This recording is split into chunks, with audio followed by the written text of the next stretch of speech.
Hey guys, welcome back to our channel. In this video, I'm going to show you the ways to create your Eventbrite account.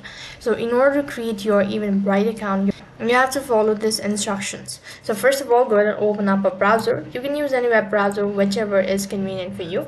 And then on the web address bar, you could go ahead and type in eventbrite.com. Type in eventbrite.com. It's going to take you to their official web page, which is going to look something like this. So while you're on this page, go ahead and click the sign up button located in the top right hand side corner. Now, you could go ahead and either continue with your Google account or you could manually enter in your email address.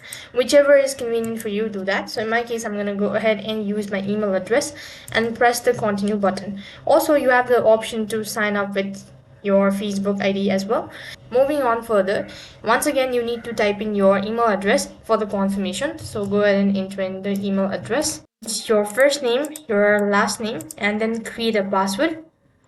Also make sure to mark on the terms and conditions and click on create account located right at the bottom. And right on this page, you need to go ahead and select your type, such as find an experience or organize an event.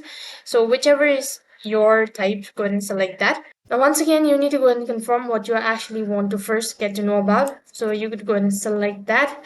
And when you've done that, you could go ahead and select the number of events and your place up to all of that and click the continue button.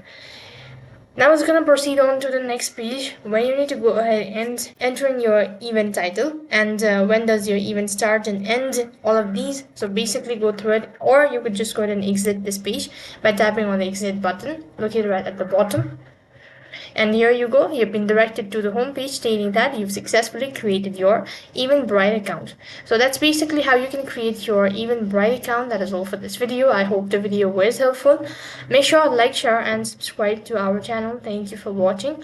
See you in the next video.